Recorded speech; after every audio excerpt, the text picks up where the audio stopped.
فاروق اعظم اسلام لانے کو آئے، حضور علیہ السلام کی نگاہیں منتظر تھی، قلب مبارک کو انتظار تھا۔ میں ایک بات درمیان میں کہوں، کیوں جی نبی علیہ السلام کی دعا قبول ہوتی تھی نا؟ ہوتی تھی نا؟ ذرا اونچی آواز سے کہہ، ہوتی تھی۔ اور مولوی صاحبان میرے عزیز دوست بزرگ یہاں بیٹھے ہیں، ان کو یہ بھی معلوم ہے، ہمارے اصول اور عقائد کی کتابوں میں یہ بھی لکھا ہے کہ وہ دعا النبی یہ مستجاب، نبی کی دعا مستجاب اور مقبول ہوتی ہے۔ کئی لوگوں کو کسی نبی کے قتل اور شہید ہو جانے سے مغالطہ ہوا کہ دعا مقبول تھی تو خود کیوں ذبح ہو گئے، یہ ان کو بھول ہے۔ دعا مقبول ہونے کی صورت میں آپ کو کس نے فیصل بنایا؟ آپ کو کس نے یہ بتا دیا کہ دعا قبول تب ہوگی کہ جب نبی ساری دنیا کا حاکم بنے؟ دعا قبول ہونے کے لیے تو اللہ کی مشیت اور اس کے نزدیک مخلوق کی بہتری کی جو صورت ہے وہ ہے اصل میں۔ ماشاءاللہ، یہ کوئی ضروری نہیں کہ جیسے ہم کسی دعا کی قبولیت کا مفہوم سمجھے بیٹھے ہیں ویسے پوری ہو۔ نبیوں کی دعا قبول ہوئی، کسی نے سمجھا کسی نے نہیں سمجھا، حضور نے بھی دعا کی۔ بتانا یہ ہے کہ نبی علیہ السلام خدا کے مقبول بندے ہیں، سارے انبیاء خدا کے مقبول بندے ہیں، اور یہ ابھی میں نے آپ سے اقرار کرایا کہ نبی کی دعا قبول ہوتی ہے، ٹھیک ہے۔ تو جو نبی اللہ سے اتنی عزت لے کر کے آیا ہو کہ وہ دعا کرے اور رد نہ ہو، اسے تو پھر کسی کی احتیاج نہیں ہو سکتی، اور اسے تو کسی کے انتظار میں نہیں بیٹھے رہنا چاہیے جی۔ لیکن حضور علیہ السلام کا عمر بن خطاب کے لیے یوں مضطرب ہونا، یوں بے قرار ہونا، جیسے کوئی شفیق باپ کسی کھوئے ہوئے بیٹے کے لیے بے چین اور بے قرار ہوتا ہے، یہ بتاتا ہے کہ انسانی زندگی میں نبی ہو یا غیر نبی ہو، کوئی شخص خدائی منصب پر فائز نہیں ہوا کرتا۔ انسان ہونے کی حیثیت سے کوئی بڑے درجے کا انسان ہو یا چھوٹے درجے کا انسان، اللہ کے کاموں کی تکمیل کے سلسلے میں ہر انسان خدا کی مدد کا محتاج ہے۔ نبی علیہ الصلوۃ والتسلیمات دعا فرماتے کہ یا اللہ میری جد و جہد کی ضرورت نہ رہے، میری تبلیغ کی تکلیفوں سے مجھے بچا لیجئے، مجھے کوئی تکلیف پیش نہ آئے، کوئی رکاوٹ اور مانع پیش نہ آئے، مجھے کچھ بھی تکلیف نہ برداشت کرنی پڑے، اور اپنے آپ ساری دنیا کلمہ پڑھ لے۔ میں تو یقین رکھتا ہوں کہ اگر حضور علیہ السلام یہ دعا مانگتے تو اللہ تعالیٰ ضرور قبول فرما لیتے، لیکن اگر دعائیں اسی قسم کی نبیوں سے کرا دی جاتی تو پھر دنیا کی تخلیق کا فائدہ کیا تھا؟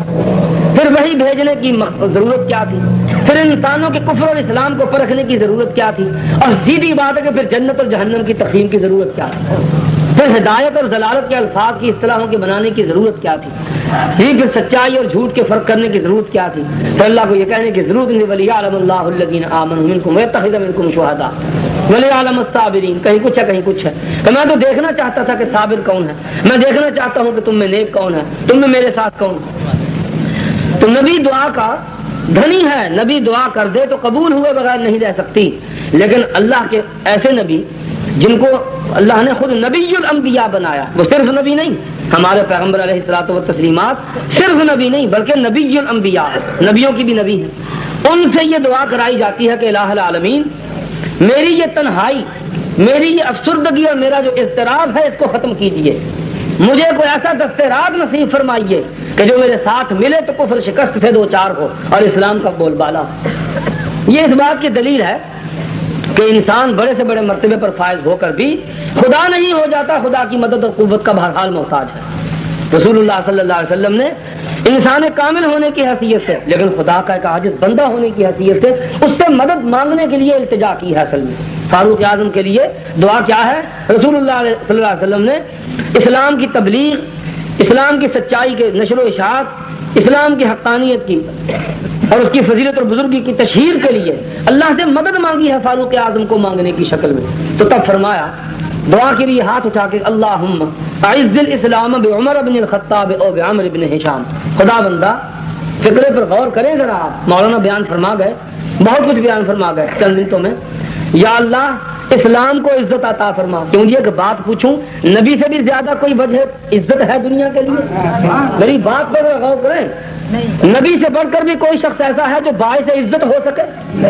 ٹھیک ہے، اصولی طور پر تو خود نبی کا وجود ساری کائنات کے لیے باعث اعزاز و اکرام ہے، لیکن کچھ باتیں ایسی ہیں جو درجہ تکمیل میں ہوتی ہیں۔ کہ جب وہ آ جائیں تو شان کی تکمیل ہو جاتی ہے۔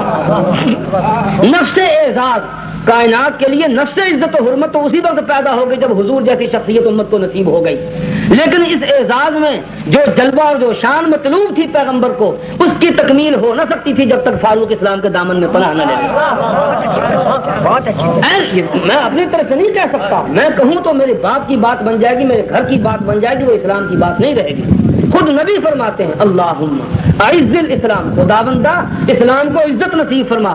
گویا اسلام کی عزت میں ابھی کو کسر باقی تھی نا بھائی، نبی سے بڑھ کر کوئی معزز نہیں، عزت دینے والا نہیں، اور نبی سے بڑھ کر کوئی معزز اور مکرم نہیں، لیکن اس سب کے باوجود نبی اللہ سے التجا کرتے ہیں کہ یا اللہ تیرا بھیجا ہوا دین جس کے اندر میرا وجود خود باعث عزت و تکریم ہے، ابھی اس کی شان میں کچھ تھوڑا سا فرق باقی رہتا، جب تک تو یہ مرد نر میرے حوالے نہیں کرے گا اس وقت تک اسلام کی شان کو معزز اور مکرم سمجھا نہیں جائے گا دنیا میں۔ یہ معمولی فقرہ نہیں ہے۔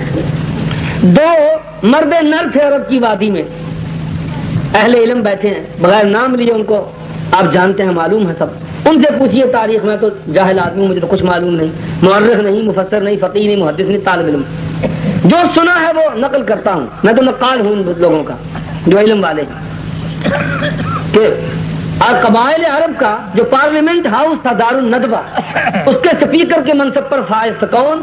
عمرو ابن ہشام، ابو الحکم عمرو ابن ہشام مخزومی ہے، ابو الحکم عمرو ابن ہشام مخزومی، مرد نر، اللہ کے رسول کو صلی اللہ علیہ وسلم اس کی شخصیت میں کچھ جوہر نظر آتا تھا، اور دوسری طرف ایک شخص ہے جس کے لیے سفارت کا عہدہ متعین ہے قبائل عرب کے اندر، کہ اگر کہیں کسی دوسرے ملک میں کسی بادشاہ سے گفتگو کرنے کے لیے عرب کے قبائل کا کوئی الجھا ہوا مسئلہ حل کرنے کے لیے کسی لیڈر کی ضرورت ہو تو کس کو تلاش کریں گے؟ تو قبائل عرب نے، تمام سرداروں نے مل کر اپنی فراست کے زور سے جس شخصیت کو منتخب کیا اس کا نام تھا عمر بن خطاب۔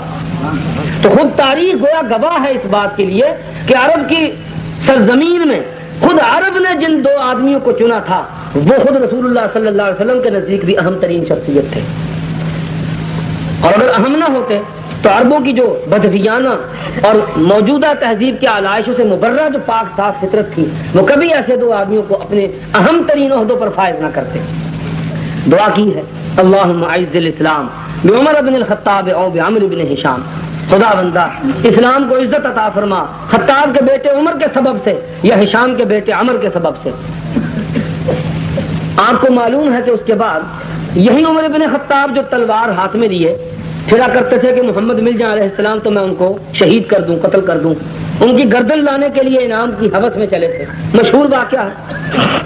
تو رستے میں ایک دوسرے بزرگ مل گئے صحابی، ان کا گھر کی بھی خبر لی ہے کچھ، ان ختنک و اختک قد اسلما، تمہارا بہنوئی اور بہن تو مسلمان ہو چکے، جس بات کے سبب سے محمد کی گردن اتارنے چلے ہو پہلے بہن اور بہنوئی کی اتار لو پھر ان کے پاس جائیو۔ وہاں آئے تو حضرت خباب بن ارت رضی اللہ تعالی عنہ جو گھر میں بیٹھے ہوئے حضرت فاروق کی ہمشیرہ اور بہنوئی کو قرآن پاک کی آیات ترجمہ و تفسیر کے ساتھ پڑھا رہے تھے، اور قرآن پاک کا قرات اور تجوید کے اصول کے مطابق تلفظ درست کرا رہے تھے باوجود عربی ہونے کے، وہ چھپ گئے پردے میں۔ ان کو معلوم تھا کہ جس مرد نر کا داخلہ مکان میں ہوا ہے اس کی زد سے بچنا مشکل، تو گھر میں آتے ہی پوچھا تم کیا کر رہے تھے؟ میرے کان میں بھنبھناہٹ آئی ہے، بھی سنے دیکھے تو ہے کیا وہ، کیا ایسی مصیبت آ گئی ہے کہ مجھ جیسے کی مار پیٹ کے باوجود تم اس کے سنانے پر اس کے پڑھنے پر مصر ہو؟ تو کہاں سنا دے، تو لاؤ وہ صحیفہ جو تھا جس پر قرآن پاک کی آیات تھی وہ پیش ہوا، تو ہاتھ میں لینے لگے اسے، تو بہن مسلمان تھی، انہوں نے فرمایا کہ جب تک مشرک ہو تم پلید ہو اس پاک صحیفے کو ہاتھ نہیں لگا سکتے۔ پھر وہیں پر غسل کرایا اور صحیفہ سامنے رکھا تو انہوں نے پڑھا طٰہٰ ما انزلنا علیک القرآن لتشقیٰ الا تذکرۃ لمن یخشیٰ تنزیلا ممن خلق الارض والسماوات العلی الرحمن علی العرش استوى لہ ما فی السماوات وما فی الارض وما بینہما وما تحت الثری۔ اب آیات پڑھی، اب سناٹے میں، کیونکہ بات تو کچھ اچھی معلوم ہوتی ہے، تو عربی کا کلام باتیں تو کچھ اچھی معلوم ہوتی ہیں، اگر یہی بات ہے تو پھر میرا خیال ہے میں بھی اسے پڑھ لوں اور اسی کو قبول کر لوں، تو دل میں بات اتر گئی۔ یہاں مجھے ایک بات بتانی، اسے لطیفہ سمجھ لیجئے، اونچا اس کو اعزاز دیں آپ میری بات کو تو نقطہ کہہ کر تعبیر کر لیجئے۔ کہ فاروق اعظم حضور کو شہید کرنے کے لیے چلتے ہیں، ظاہر تو یہی سبب ہے اور اس لیے تلوار ہاتھ میں ہے. لیکن ایک بات جو ابا مرحوم کے صدقے میں حاصل ہوئی وہ گزارش کرتا ہوں. میں سمجھتا ہوں کہ یہ لطیفہ کم کسی بزرگ نے بیان کیا ہوگا، میری اپنی کوئی بات نہیں، میں تو مختار ہوں ان لوگوں کا. فرماتے تھے کہ حضور نے عرض کی تھی بارگاہ خداوندی میں کہ الہ العالمین، اسلام کو عمر کے وجود سے عزت دیجیے. اور عزت کا اصل عربی میں مفہوم ہے غلبہ، تسلط، اقتدار. اگر فاروق اعظم اپنی ہی مشکیں کسوا کر ہاتھ باندھے ہوئے آتے تو ان کی ظاہری حالت جو مسکینوں کے ساتھ ملتی ہوتی وہ اسلام کے غلبے کے لیے نیک فعال نہ بن سکتی. سمجھ گئے بات؟ اگر عمر نبی کے دربار میں نبی کے کسی صحابی کے ہاتھوں نبی علیہ السلام کے کسی اس مظلومی اور بے کسی اور بے یار و مددگار زندگی کی حالت میں کسی عام آدمی کے کسی صحابی کے قابو آ جاتے، غریب و مسکین بن کر، اسیر بن کر، مشکیں کسی ہوئی ہوتی، ہاتھ بندھے ہوئے ہوتے، سال نہوڑ آئے، جی عاجزانہ صورت میں مسکین بن کر، قیدیوں کی صورت میں محتاج بن کر نبی کے دربار میں حاضر ہوتے تو نبی کی دعا کی قبولیت جو تھی اس کی شان کو بٹا لگتا، اس کی شان کو بٹا لگتا. مانگا تھا کہ وہ آدمی دے جس کے سبب سے اسلام کو غلبہ نصیب ہو. فرمایا اب دیکھو دعا آتی ہے اور تیغ بدست آتی ہے. اب دعا آتی ہے، اب دعا آتی ہے اور تیغ بدست آتی ہے کہ یہ کفر میں رہا تو بھی غلبہ مجسم بن کر رہا اور اسلام میں بھی آئے گا تو مجسم غلبہ بن کر رہا. بات یہ ہے درمیان میں، بات تو ٹھیک ہے، بظاہر اس کے سوا کوئی وجہ نظر نہیں آتی کہ حضور کا سر مبارک بطور ماں یرغمال لینے کے لیے آئے ہیں کہ میں نبی کا وجود تن سے جدا کر دیتا ہوں اور اس کے بدلے انعام پاؤں گا. لیکن ہم یہ سمجھتے ہیں اور اللہ کی رحمت ہو ابا مرحوم پر بات ایسی بیان فرما دیتے بعض اوقات بلکہ اکثر اوقات کہ تفسیر میں ڈھونڈتے رہو ملے نہ ملے ان کی بات سے عقدہ حل ہو جاتا تھا. یہ دیکھنے میں لطیفہ اور نکتہ ہے، لیکن میں سمجھتا ہوں کہ جو بات میں نے پہلے عرض کی عز الاسلام بعمر بن الخطاب او بعمر بن ہشام، حقیقتاً یہ نکتہ 100% اسی کی تشریح کہ اگر عمر جیسی شخصیت بھی نبی علیہ السلام کے دامن میں عاجزانہ انداز میں آتی تو اس دعا کی مقبولیت کے لیے نیک فعال نہ ہوتی. پھر قیدی بن کر آنے والا اس اعزاز کا مستحق ہوا بھی نہیں کرتا کہ اس کو جلدی سے اپنے لیے وجہ عزت و افتخار گردان دیا جائے. مانگا اسی کو جاتا ہے جس کے تیور پہلے سے تیکھے ہو. ذرا یہ قابو میں آئے تو پھر جانیں گے. جی ہاں، کسی شاگرد پر نظر پڑ جائے، استاد کہتا ہے ارے یہ اگر میرے پاس آ جائے تو اس کو کچھ گھر دوں گا، بنا دوں گا. ہے جی، تو نبی علیہ السلام جس شخصیت کے طلبگار ہوں، اگر وہ پہلے سے بیچارہ عاجز و مسکین ہوتا تو پھر فقیروں درویشوں اور اصحاب صفہ کی صف میں جگہ پاتا. اسلام کے معززین کے اندر اس کو جگہ نہ ملتی. حالانکہ اصحاب صفہ بھی اسلام کے لیے باعث عزت و برکت ہے، لیکن جہاں جو صنف مطلوب تھی حضور کو وہ پیدا نہ ہوتی.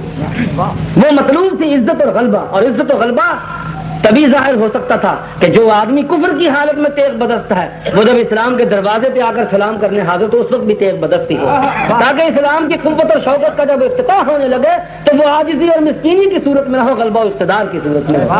جب کافروں پر دھاک بٹھلانی مقصود ہے تو عاجزوں اور مسکینوں کو کھڑے کر کے نہیں، انہی لوگوں کو کہ جن کے دامن کے ساتھ عزت و شوکت وابستہ تھی. تو پھر آپ دیکھ لیں ابھی فرما گئے شاعر حضور علیہ السلام کی خدمت میں حاضر ہوتے ہیں تو ابا مرحوم کا فقرہ میں سنا کرتا تھا، میں سمجھتا تھا شاعری ہے، خطابت کے زور میں فقرہ کہہ جاتے ہیں. میں نے کہا بھائی آپ یہ کیا کہہ دیتے ہیں کہ سب سامنے آیا کہ حضور نے دامن پکڑ کر جھٹکا دیا. تو ہاں بیٹا مجھے یوں ہی یاد. تو آج یہ پڑھا کہ یہاں سے گریبان سے پکڑ فرمایا یا عمر اولم تنتہے، اب بس نہیں کرے گا، اب بس نہیں ہوگی مخالفت کی. تو کہیں گے اشہد ان لا الہ الا اللہ واشہد ان محمد رسول اللہ. یہ کیا تھا؟ بجلی کا جھٹکا تھا، کرنٹ تھا، تیغ تھی، تیر تھا، تلوار تھی، تفنگ کیا تھا؟ اس کو جانی جس کے دل پہ گزری، اس کو پوچھیے جس نے ایسا کام کیا. بس وہ نگاہ کی تیغ بازی. تو اتنا ہی ہوا، اولم تنتہے، اب بس نہیں ہوگی مخالفت کی، اب عداوت کی انتہا نہیں ہوگی. اب یہ تیغ بدست بن کر جو پھرتے ہو، مجاہد بنے پھرتے ہو، سر لینے کے لیے جو چلے پھرتے ہو، یہ اب مہم ختم نہیں ہوگی. تو ساکت و صامت ہو کر کھڑے ہو گئے. حضرت حمزہ بن عبد المطلب باہر پہرا دے رہے تھے. کہیں گے اگر تو یہ پیٹھ موڑ گیا بزدلی دکھا کر تو پھر تو تلوار سے صفایا کر دیں گے اور سیدھا بن کے تو پھر استقبال کریں گے. تو خدا کی شان ہے، سیدھے ایسے ہوئے سیدھے کہ ساری دنیا کے ٹیڑھوں کو سیدھا کر دیں. ایسے سیدھے ہوئے ساری دنیا کے ٹیڑھوں کو سیدھا کر دیں. اور وہ دیکھ لیں آپ، اب پوچھتے ہیں کہ حضور اسلام تو میں لے آیا، اب لسنا علی الحق، پھر بتائیے تو صحیح، اب میرے لیے تو دعا کی تھی اور مجھے جھٹکا دے کے آپ نے ابھی اسیر بھی کر لیا، قابو بھی کر لیا، اتنا تو فرمائیے اب لست علی الحق، کیا آپ حق پر نہیں؟ اور یہ جو آپ کے ساتھی اب میرے سمیت اب لسنا علی الحق، کیا ہم حق پر نہیں؟ مگر ہاں ہم حق پر ہیں، تو پھر آپ نماز چھپ کر کیوں پڑھتے ہیں؟ کہیں گے تو ہی تو پڑھنے نہیں دیتا۔ یہ تھی بات، اب وقت آیا چوٹ کا، ہاں اب چوٹ کا وقت آیا۔ بات یاد آئی، ابا ہی کی بات یہ آئے، ایک فرمایا کرتے بات کہ بیٹا میری ایک بات اصول کی یاد رکھنا، غیرت کے ساتھ اس کا بڑا تعلق ہے، جو شخص کہیں سے چوٹ کھا کر کے بھول جائے اس سے بڑا بے غیرت کوئی نہیں، اور جو شخص کہیں چوٹ دے کر کے بھول جائے اس سے بڑا احمق کوئی نہیں۔ کہیں کچھ حرکت کی ہے تو جواب کی امید رکھنا، اور کہیں سے چوٹ کھائی ہے تو جواب دینے کی امنگ رکھنا۔ نبی علیہ الصلوۃ والسلام کو اللہ تعالیٰ نے معزز بنایا ساری کائنات میں، اور عمر بن خطاب جیسے ایک شخص نے جو بہرحال امتی ہونا ان کے لیے مقدر تھا، انہوں نے حضور کے لیے بازاروں میں چلنا پھرنا تنگ کیا، وہ دوسرے لفظوں میں حضور علیہ الصلوۃ والسلام کی شخصیت کے لیے توہین میں سلوک تھا۔ اب وقت آیا کہ ایک بات نے تلوار سے زیادہ کام کیا کہ آپ حق پر نہیں، کہا میں حق پر ہوں، آپ کے ساتھی میرے سمیت حق پر نہیں، ہم سب حق پر ہیں، پھر کعبے کے صحن میں نماز کیوں نہیں ہوتی؟ دار ارقم میں چھپ چھپ کر نمازیں کیوں؟ آہستہ آواز سے اذانیں کیوں؟ اگر تم ہی تو اذان نہیں دے رہے، تم ہی نماز نہیں پڑھنے دیتے، راستہ تو تم نے روک رکھا تھا، کہ پھر آج حضور کعبے کے صحن میں ہوگی، پھر آج تو کعبے کے صحن میں ہوگی۔